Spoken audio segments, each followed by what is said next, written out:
Hey, how's it going, YouTube? How y'all doing today? I called the sale barn yesterday morning. They told me that my check is just over $5,000. It's like 5,000 something $100. But I looked at my bank account this morning when I woke up, and so I've made a net profit so far of about $2,500. So the rest of these animals are just going to be money going into my pocket. I put them on a straight corn. I went to the department store yesterday to pick up some corn because my corn is going to be here tomorrow. And when I went there, they told me that I had a $10 coupon because my birthday's this month. So I actually got a pretty good deal on this corn. I only bought 4 bags, but I got it for I got a $10 discount on it. And so, yep, I got a few bags of corn, and I'm starting them on the corn very slowly. I gave them 1 bag of corn yesterday. Today, I'm gonna give them 1 bag in the morning, and then I'm gonna give them 1 bag in the evening. This guy's obviously not having it. He's not very happy about getting just straight corn. But the rest of these animals yesterday, they were like, "What is this?" And they didn't know what it was, and they hardly ate it. But this morning, they're eating it. They figured out that it's food, and so they're eating it. But corn, the thing about corn and feeding cattle straight corn is that all corn really is calories. So the only thing that corn really does for these animals is put calories in them. It doesn't really put much of any vitamins in them. It doesn't really put much of any protein in them. It doesn't really put much fiber in them or anything, but it just puts straight calories in them. So the rest of their feed is going to be what puts the vitamins in them, the protein, the fiber, and stuff like that. So the corn, it's just to get these animals fat. When these animals, when they start eating corn, they're going to get fat very quickly. They're going to fatten up very quickly. And the people, the meat people, the people who purchase animals for meat, they really like to see the fat animals. They like to see the animals with a good bit of fat on them, because that fat, it makes the meat better. It makes the meat softer. It makes the meat taste better. The animals that are fat, that have that good bit of heft on them, I'm not really interested in getting these animals fully fat, but I want them a good bit fat.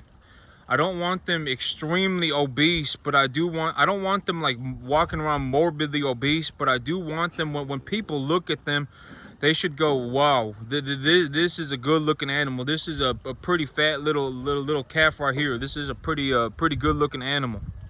And there are other ways to do it other than by just looking at the animal. Like, I know I've said this before, but if you ever walk up to your animal and you put your hand on their back, you shouldn't be able to feel their spine. And so you shouldn't be able to feel their spine. And so if you rub their back, their back should feel smooth, and you shouldn't be able to feel the spine. If you can feel the grooves in their spine, they're lacking some fat, and they need to be fattened up a little bit. And a skinny animal, a lot of people, if the animal is too skinny for too long, it's not going to do very well. That animal is going to have growth problems and stuff like that. And so you really don't want, particularly in the beef industry, you don't want real skinny animals. It's just not good. It's not good for the business. It's not good for the animal. But these animals, they right about where they should be. They're all about at exactly the same point of development. They got the smooth back, and they look, and even when I just look at these animals, I can tell these animals are pretty hefty. Like, look at this calf right here. Look at how small she is. She's a tiny little calf, maybe a 6-7 month old calf. She already about 500 pounds, maybe about 450 pounds. And she already looks like a fat animal. But a lot of these animals, they don't really start to look fat until they hit a certain point of their life. Because when they're small like this, you see how small this animal is, but you see how she doesn't look very fat. it's hard to make them look fat when they're that young. And so when they hit about this point in their life is when they start really putting on that heft. And when they start putting on that heft, you really want to put it on them, because you'll get paid for it. The beef industry likes to see animals like this. And but some of the heft of these animals, it also comes from genetics. Their genetics also have a lot to do with how hefty they become. And so the beef industry really likes these big bodied animals. But here in about, here in about 3 months, so I made a net profit. So when I sell these animals, I have maybe one lot of lower dollar animals, that I would say are probably going to be a little bit less of a marketable animal. I'll probably get a little bit less on them, but the rest of these animals I'm gonna make a lot of money on. And I'm gonna put them on this corn. I'm gonna put them on this commodity corn. I've got it for cheap. I locked in my prices. I'm gonna get a delivery on it tomorrow. And this corn, one of the animals just is dropping a manure. It's dropping some poop. I want to go look at it.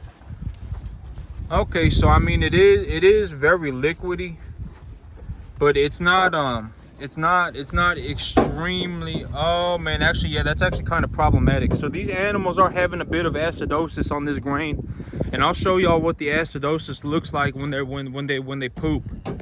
So you see this right here? You see this manure right here? It's kind of liquidy. Actually, let me take a look at it.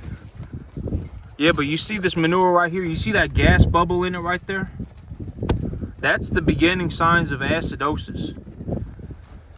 So they are having a bit of acidosis on this corn. But I'll keep an eye on that, and I will adjust for that as needed. But the optimal manure, this is more of like an optimal type of manure patty. This is also not a good manure patty. Well, this isn't bad.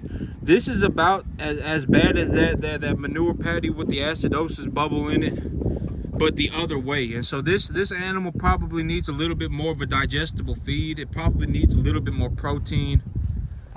But I mean, it's not like the acidosis that this animal is experiencing. This animal can probably clear it up if it decides to eat the hay, because the hay over there right now. But these animals, the thing about these animals is that when they go and they eat this hay, they'll only eat the leaves first. They'll pick and choose, and they'll eat the leaves, and they won't eat the sticks. They won't eat the branches, and they need to eat the branches. They need to eat these branches to get the fiber in them, and that fiber is going to be what clears up the acidosis. So they need to eat this stuff right here. They need to eat these branches up. But you can tell that it's just a whole bunch of branches in here with hardly any leaves in it. But that's what happens when the animals eat just the leaves, is that their manure turns into that. So that animal. But that's the only manure patty that I see around here. You see how these are still fresh? These manure patties are still fresh. They're not dried up or nothing like that. They're still wet. So these manure patties are still fresh. I don't see any other animals with digestive issues. It just happened to be that one animal, and I think it's because, well, one out of 22 animals is not a big deal. I'll keep an eye on her. That's just one of my black Angus heifer calves that I brought in, and so I'll keep an eye on her. But here in about so yesterday I went to go talk to the banker, but they told me that if I'm going to open a business account, it's going to take 24 hours. So I need to go back again today. And if they don't give me the man was talking to me about a business line of credit, about opening up a loan for my business, and he told me that the bank doesn't give loans to businesses that have been in business for under 2 years. And so I was like, okay, well, but then I started talking to him, and I was like, you know what, maybe I could just get another personal line of credit somewhere. Maybe I could just, if I need to, I'll just go to the bank across the street, right? Instead of going to Bank of America, for example, I'll just go to Chase, or it doesn't matter. I'll just go to the bank across the street, and I'll tell them, give me a bank account. Open a bank account for me. You know, here's 20 grand. Open a bank account for me.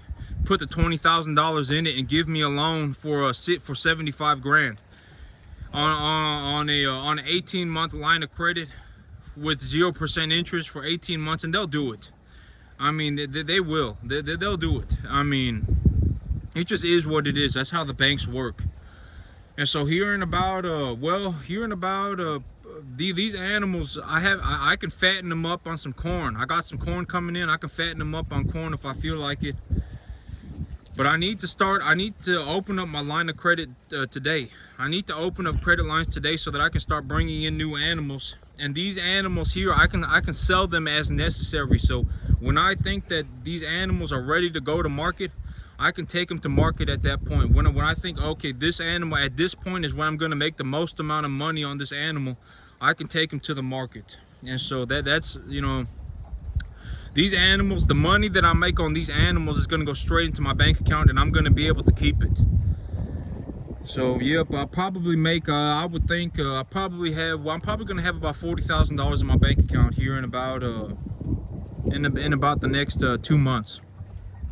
But that $40,000, but here's the thing about money, okay?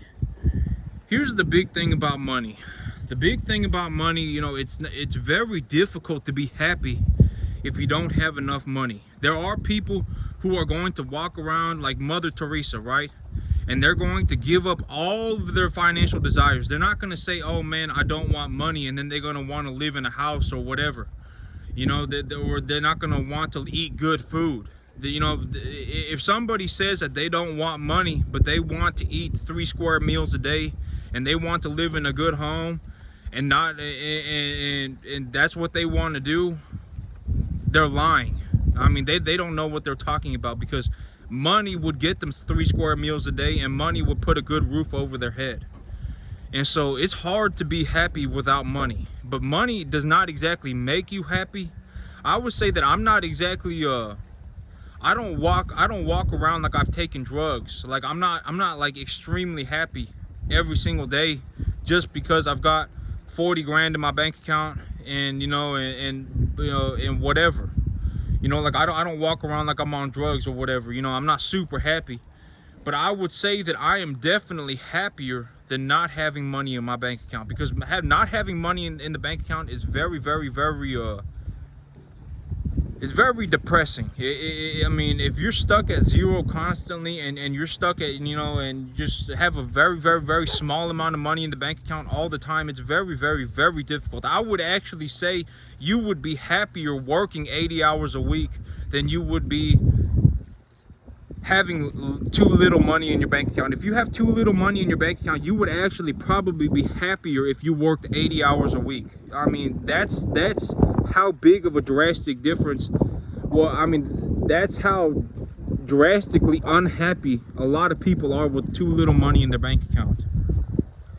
And when I look at my money, right, when I look at the money that I put into the cattle business, and when I look at my work ethic, and when I look at the things that I accomplish in my life, and when I look at the money that I'm making, a lot of things go out the window. 99% of things that you know, that have, okay, so when you take home $140,000 a year, your life is different than when you take home $4,000, $3,000 a month.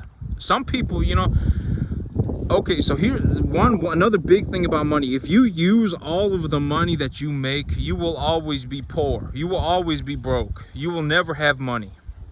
So if I make $10 million a year and I spend $10 million, I will still have $0. But me, you know, when I make $140,000 a year, I spend about $30,000 on paying my bills, my mortgage, my truck, everything, my insurance. I spend about $30,000 on my bills, and the rest of the $80,000 I put in, or the rest of the $80,000 to $110,000 I put into my bank account. And I would anticipate that, you know, when I go to $500,000, when I start making $40,000 a month, I will probably end up putting about 99% of my money into a bank account. And here's the thing about money, right, is that if you can't imagine, if you can't even fathom the idea of making whatever sum of money, $500,000 a year, if you can't imagine making $120,000 a year or whatever, you will never do it. You have to be able to at least imagine it. Because one thing that I figured out at this point in my life, having gotten where I've gotten, is that as I've done this, I didn't know that it was going to turn out like this. But when I look back at what I've accomplished, I was very thorough in showing what I did to get here. And I would think that a lot of people, if they even made $140,000 a year of take-home income, if they put $140,000 a year in their bank account every year, they would be extremely happy. But you know, as I did, you know, if somebody really wants to see what it looks like to go from making, you know, $30,000 a year to making $140,000 a year very quickly, I mean, I literally showed how it was done, day by day, you know. And when I go from, you know, but a lot of people, they know this, that when you start making more money, people start treating you differently. If you start putting $12,000 a month into your bank account, people will treat you differently. The banker will treat you differently. People will just treat you differently. They'll go, I mean, a lot of people, like when I go and talk to a banker, like when I went to go and talk to the banker yesterday, their assistant was sitting behind the counter and watching the teller deposit my money into my bank account, and the regional manager's assistant was watching her work. And when I told them that I wanted to open a business account, he told me that the regional manager was busy. And then he sat there and he looked over the teller's shoulder, and when he saw that I was depositing $35,000 a month into my bank account, he immediately went and got the regional manager. So I mean, but that's how, that's just one example. The world will treat you differently. You know, if you go into a bank and you and the assistant, the regional manager's assistant, tells you that the regional manager is busy, that's the assistant's job. The assistant's job is to stand there and literally block everybody from coming in to talk to the regional manager. But when they see somebody like me, and they see that I'm in my low 30s and I don't have any debt, and I'm depositing $35,000 into my bank account a month, they will, that switch flips in their brain, and they say, okay, now it's time to go get the regional manager. And they sent me to talk to the regional. I didn't even have to wait in line. Like, if I want to talk to a personal banker about getting a personal line of credit, I have to wait in line. But when you go and talk to the regional manager, if you're the right candidate, they will put you in that office right like that. I mean, they will say, please come inside, and you can go talk to the regional manager, and you can open up whatever line of credit you want. But the world is like that. I mean, the more money you make, I mean, it's hard to make money, right? Making money for me is just as hard as anybody else. If I was going to, you know, it don't matter who I am. If I want to make $500,000, I mean, it's going to be almost impossible. But me, I see myself making $500,000 of take-home income a year next year. By this time next year, I will be putting $40,000 a month into my bank account. It won't just be $35,000 a month, 4 or 5 months out of the year. It'll be $40,000 a month all year. And I can see myself doing it, and I understand the fundamentals of how to make it happen. I just need to do what I did. I just need to do it 5 times over. That's all it is. It's as simple as that. So if I made $100,000 this year, I just got to 500% it, right? I just got to do it 5 times over. But the money, I mean, it just is what it is, right? I am definitely happier with money than I am without money. It just is what it is. I would rather have money than not have money. But that's it for me today, YouTube. Y'all have a good one.